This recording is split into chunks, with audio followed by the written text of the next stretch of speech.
Here I am, Leon C., aka Morpheus. You are listening to the Academy of Wow Men, where I am here to give you the wow effect. Some people say WTF. Some people say holy spit. Others say holy cow. Today we're going to talk about something. And I apologize if there's some noise in the background. That's because I'm getting things adjusted, but I am speaking to you through the microphone. This is according to an audio that I said, no juice left over for him. And no, the audio didn't cause a heavy controversy. At least, not yet. But I tell you this. There was a couple of men who've emailed me and chimed in and spoken to me face to face about this particular question. And they can't quite get it, but I know the answer to it. And the answer is, usually when I speak in I speak for the majority. There's always a exception to the rule. There's always a possibility that it may not be the story because of other conditions that people's lives have. You can always have an argument when you're speaking to somebody and say these dumb things like, well, everybody has a different opinion about, save your opinion. Everybody has a different experience. You just got to expect everybody's experience. If we do that, we're not going to get anywhere with solutions when the construct of the world hasn't been built off of opinion. Most things that we go through is because we all go through it. Most things that we deal with, especially in America, is because we all have to deal with certain sectors and issues that we all share. So your opinion don't matter. Your opinion is the minority. You are the exception to the rule. You know what that means? You are a piece of grass compared to the universe and the universal laws, the universal effects, and nature. Therefore, you yourself and I, being your professor here, should be quite aware when you hear people say, well, I've seen couples that did this. Or I know others who've done that. Or I don't do that. Or I have experienced this. Or I have witnessed that. That's you in your little bitty universe. You can save that mousetrap and your mouth for somebody else. Here, we don't talk like that. I'm a solutionist that is a pen area. It covers the entire river, not you in your little small village. Do we got that clear? So men have been coming to me asking me why their wives are some girlfriends. How about this? We're going to be adult about this today. Why they stop the sex. Meaning, why do the wife hold sex against him in various ways? Or, let's make it very simple for everybody to understand. Why is it when it's time to go into the bedroom, she doesn't feel like it? And she doesn't feel obligated. Well, again, despite all the opinions, despite all the exceptions to the rules, we already know it might be her time of that month. We know she might have emotional issues, or she may be tired a day or two. Those are common sense sort of things that we all as adults should know about. But there is something else that I told you before, no juice left over for them. This is going to be the hard truth, gentlemen.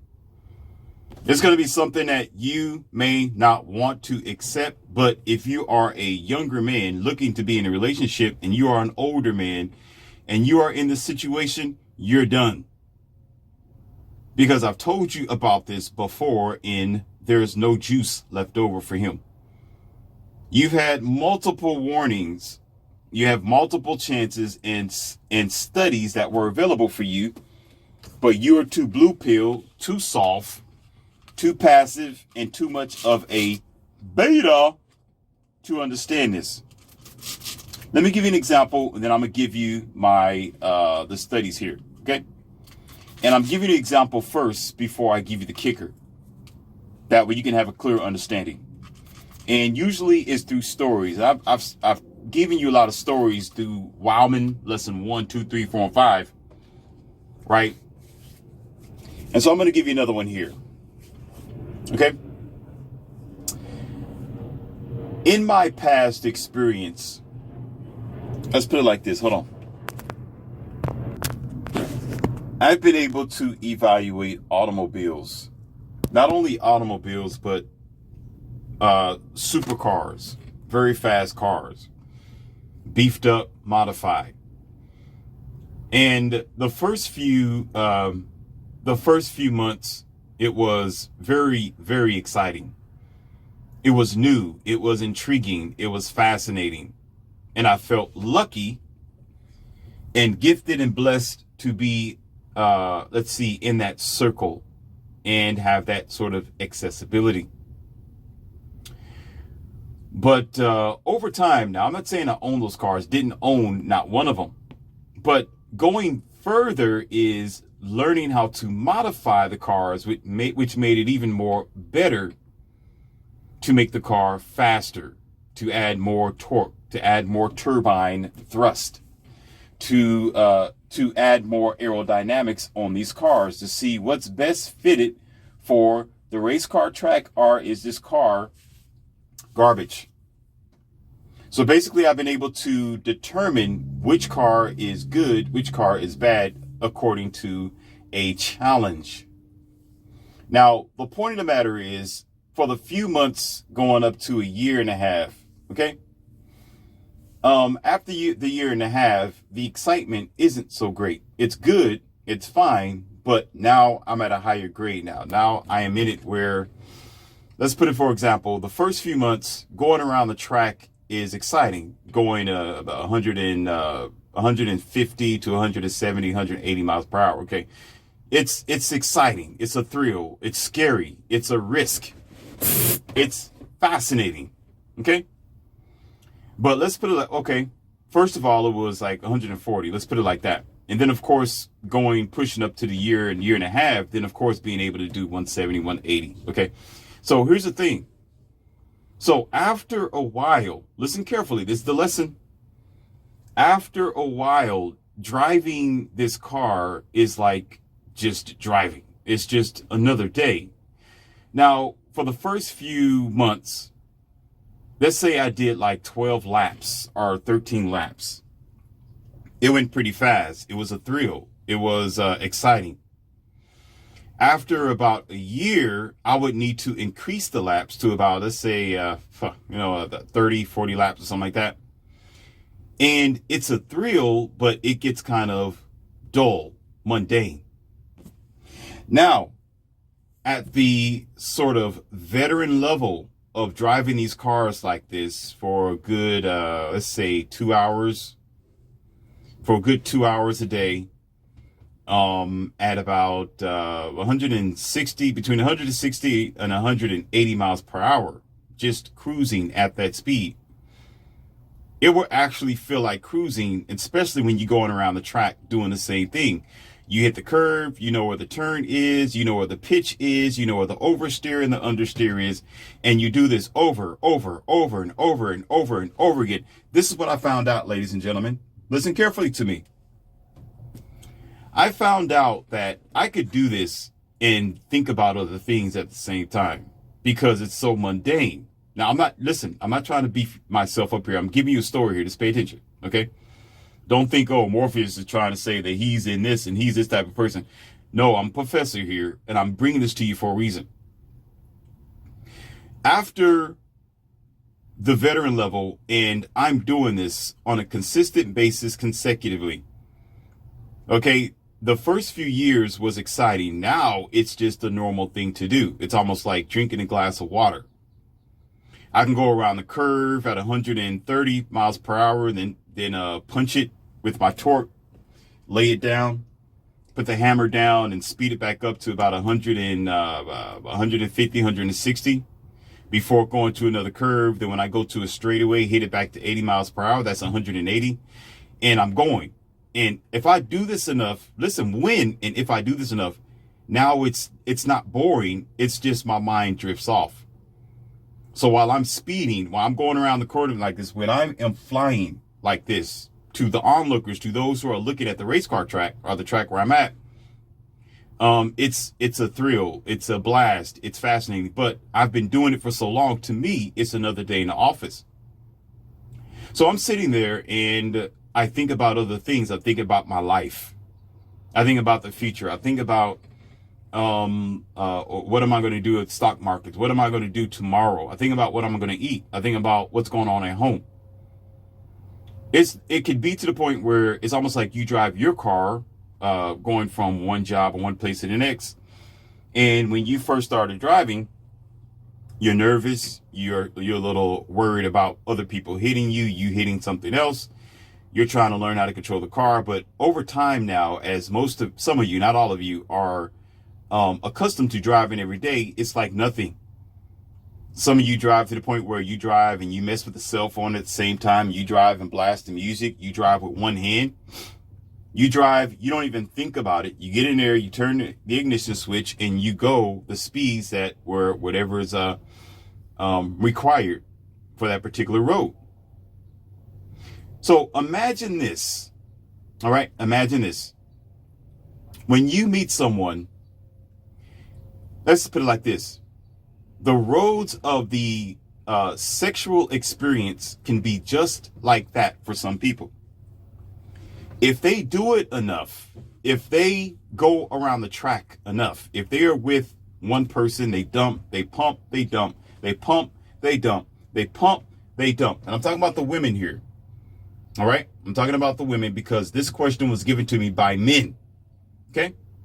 If they've been in a high life, if they were around high value men and wrecked that relationship, because they do.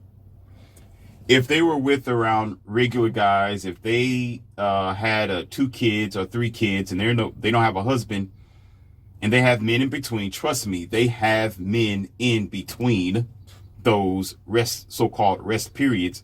Those men aren't called their boyfriends, but they was their mate once upon a time. Yes. They made it. They donkey dunked in between. She just don't want to label him. But she gave him just as much prize and cookies as her label boyfriends. Her label boyfriends was just the ones who she figured or thought was going to be stable in her life. That's on a general basis. Okay? And it failed because oftentimes they destroy their relationships. That's just facts. 80% of the time, women are the ones opting out, while men are staying there. Even in regular relationships, it's still the same. However, the point of the matter is this. She's done it enough to the point where it's almost like going to get a drink of water. The excitement is gone. There's nothing else left to do. What could I do in my supercar? What can I do but go faster to make it more exciting? What can I do but go longer to make it exciting? It's doing 25 to 30 laps. Now do 50 laps, okay, at about 190 miles per hour or so, or try to at least hit that mark and go further depending on what type of track that you're on. I know there's various race car tracks that are different than they're not all the same. So you can go fast on some of them you got to go slow and watch out for the pitch and growl. Watch out for the understeer in certain areas. And then there's off-road as well, but that's a totally different story. Off-road is kind of fun, but that's a different type of race car track. It's a you can call it, that's more like rally than anything, dirt rally and off-road, but I'll talk about that at a different time. But however, there's nothing else I can do to make it more exciting but to add more challenges or have more cars out there or have other veteran drivers who's willing to challenge to see if they last.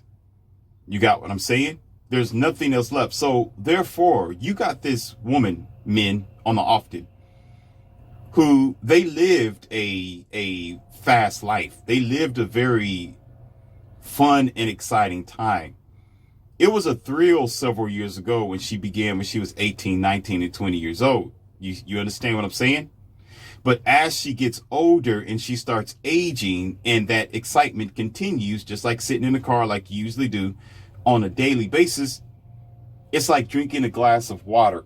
And then over time, and this is factual, and I hate to say this, but it's actually real. It's real talk here. It can get kind of boring and mundane if you do the same thing over and over and over and over and over again. If I did about, let's say if I did 120 miles per hour on the lap only at 25 times or 30 times every day for about 3 hours, every day, it'll get to the point where I'm like, dude, I need to do something else. I need a challenge. I need to get faster. I need to give me another vehicle or whatever, right? It will become a burden. Listen. A burden. But however, with a woman, we understand that when she gives it up without any prospects or seeking to tap this guy down and keep him, because we understand men just get women. It's a woman's thing to keep the man. It's a man's thing to get the woman. It's a woman's thing to see if she can keep the man.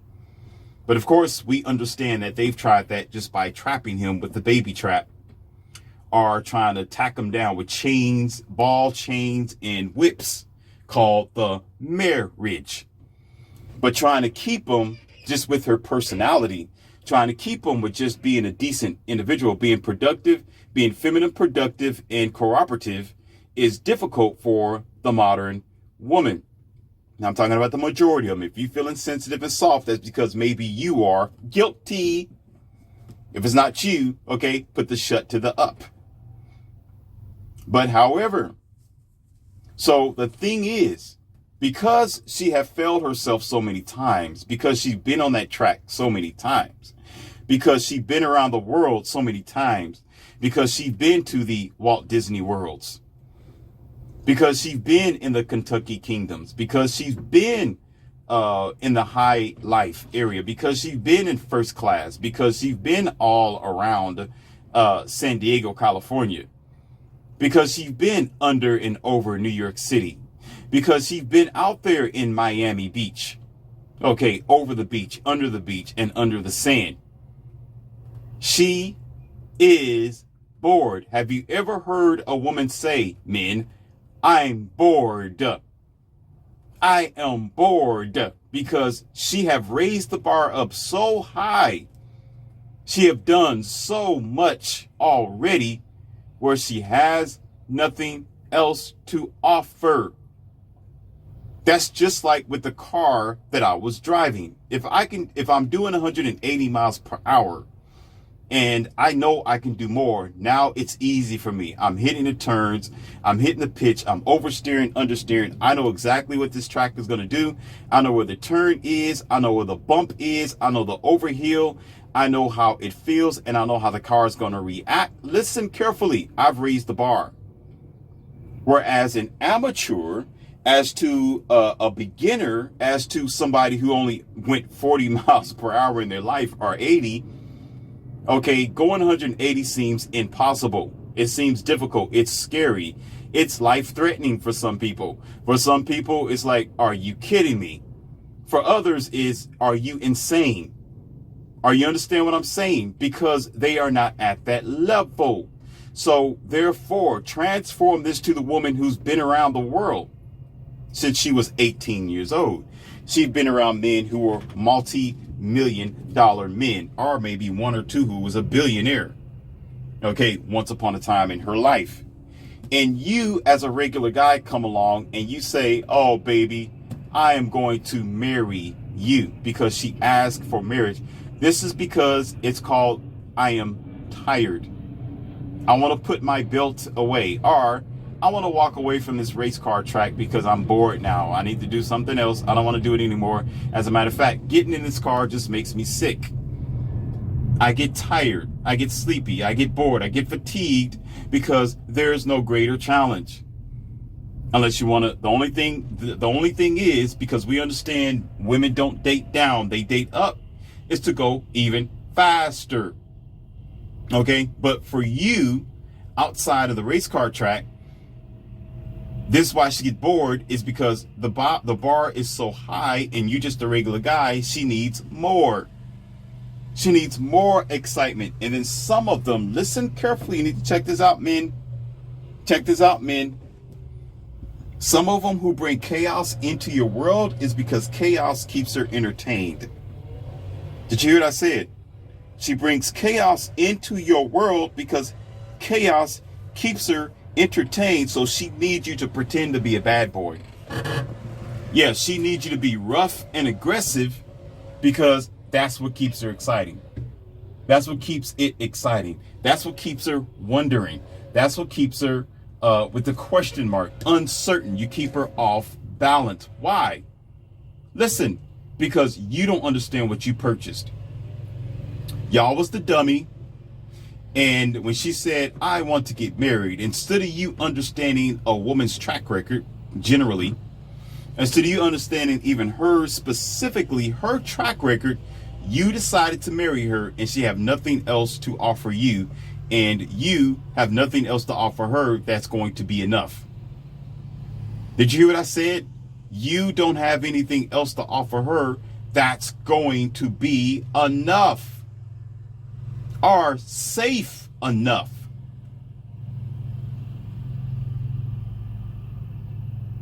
Because going even faster than 180 miles per hour, it's already depth-defying as it is. Going faster is like almost like a puff of smoke. You're just going to disappear when you make a bad mistake on a bad turn or you flip over. People disappear in that type of, in using that type of speed. Do you understand? So she needs you to be at that level, which becomes domestic violence. It becomes argument. It becomes a bitter relationship or marriage. It becomes to the point where you are not getting along with this lady. You're asking her, you're saying, baby, all I need is some sex every now and then. She'll say, yeah, I'll give it to you when I feel like it. In her mind, she's still thinking about the race car track. I really don't want to get on it when I feel like it because I'm tired of doing it. I've been doing it enough. Have y'all ever, and I'm going to ask you a question. Have y'all ever ate a certain type of food that you ate before and you ate it so much where you're sick of it? Or even smelling that type of food will make you want to hurl all over the floor. Even coming around someone else eating that type of food that you used to eat a lot will make your stomach sick.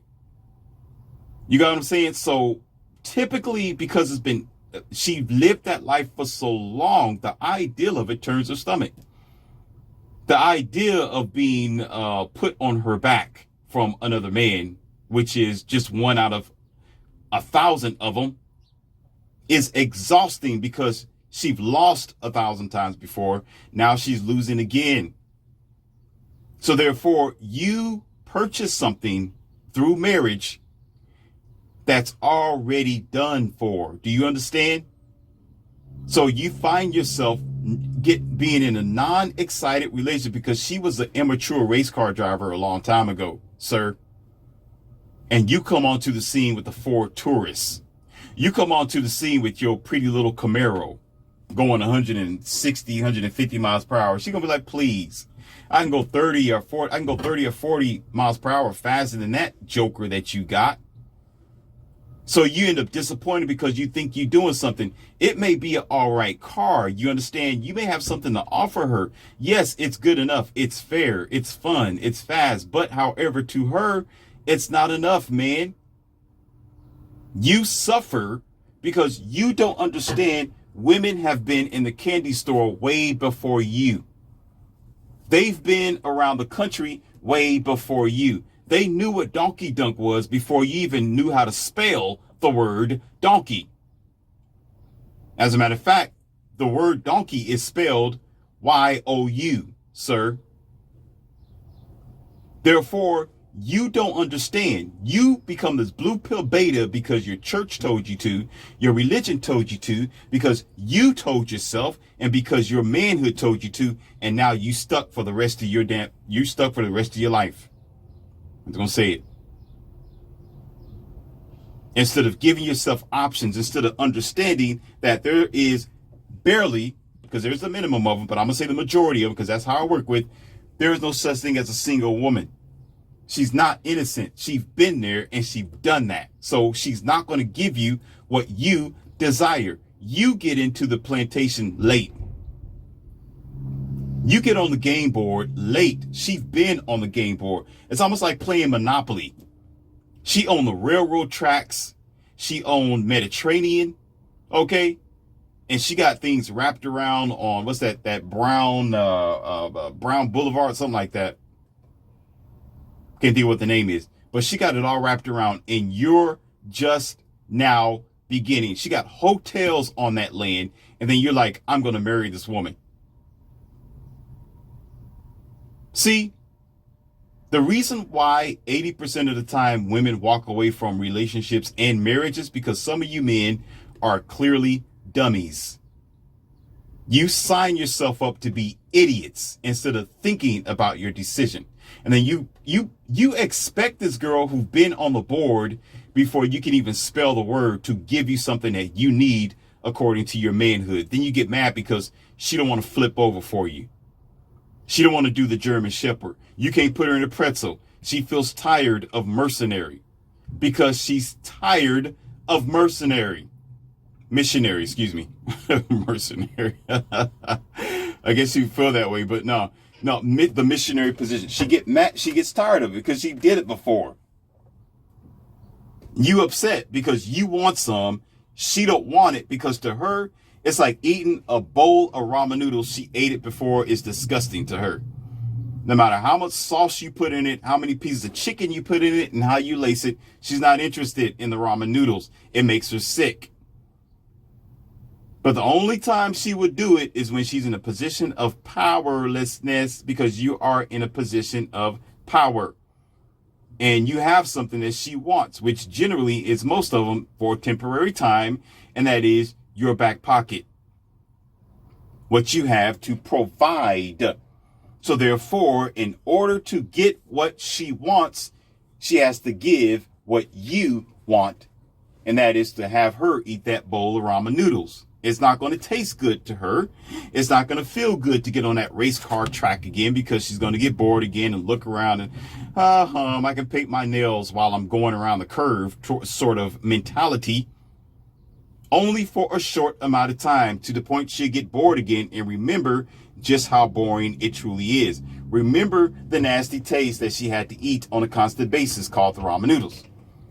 And then therefore, now you got to struggle to get what you want. Now she don't want to open up to you. Now there's no more donkey dunk. And now your funny little butt is sitting on the couch, buck tooth and all. Now you need to go find some other sources to provide you with your manhood. The majority of the problem, despite all the, I told you, exceptions to the rules, despite the opinions that you might have to add, or that she might have to add, because it's irrelevant at this particular point, the bigger part of it, which is the uncomfortable truth, ladies and gentlemen, is because she's been there, she's done that, and she's wore out. She don't want to do it anymore, and she don't want to do it with you. The first few months, you are fascinating. When I switch from one supercar to the next supercar, the first month or the first week, it's fascinating. After a week, it is now boring. Now I'm ready to upgrade, or I'm ready to get into something else that may be fascinating again, because it's new, it's different. Okay, but that luster is going to fail. So the first few years for some of you, she may give in because the idea of marriage sounds fascinating, because you seem fascinating, but because y'all give all, because y'all tell all your information. I got another audio called Men Too Much Information. Check that audio out. It's called Men Too Much information, because you tap down and give her everything up front. She goes completely cold. She gets bored. She knows everything about you. Now it's time to switch to something else, which outlines as well this thing called hypergamy. It doesn't stop just because you married. You just simply gave her what she wanted up front, genius.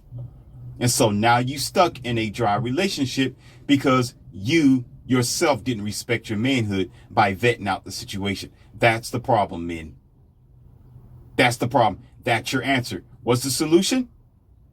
Don't do it. Don't get her at a high mileage. Don't get her when she's been there and done that. Watch her age. Watch her experiences. Her experiences would tell you what she's going to do with you.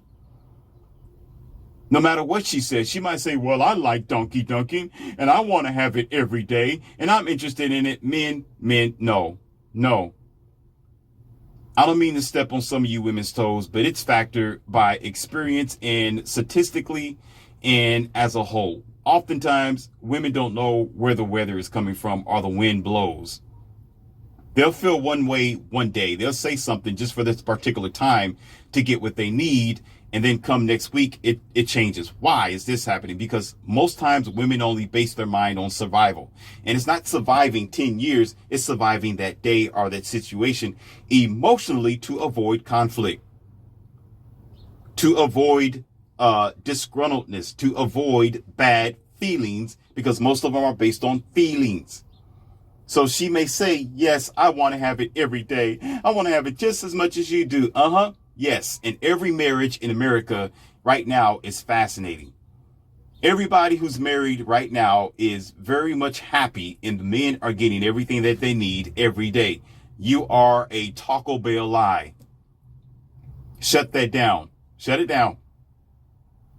Shut it down. That's your answer. The solution? Don't get involved. The solution is have a backup plan. The solution is tell her, either you provide or guess what? Goodbye. I got other options. That's the solution. Take care of yourself. Do what you can to provide yourself with means of getting your manhood taken care of, because oftentimes the way that the world is operating today, there are more women who are out there and about there and giving themselves up than what it ever used to be. So good luck with finding the unicorn. Good luck with finding one who wasn't already on the race car track before you got on it, or Monopoly. You'll be lucky to find a girl who has one house on the Monopoly board. You'll be lucky. You'll be lucky to find one girl who's been able to pass go 3 or 4 different times and collected $200. Good luck with that. Because men start late, not because we're slow. We just start off late because of our disenfranchisement, because the way that America's operating. Women start early. And because they start early, they're going to lose in the end. And they lose everything. And because they have nothing else left over for you, men, on a general basis, they'll say, well, what's left to do? Well, I'm going to go ahead and settle down now and get married and give my to this new blue pill simp who has waited on me all this time. And then once I get settled in, just like birds in the nest, I am going to call it quits. I'm going to quit doing what I used to do in the missionary. I'm going to quit the donkey dunk. I'm going to quit because it's going to remind me when I was out on the streets. I don't want to do that no more. And especially with my husband. He needs to be glad I'm married to him.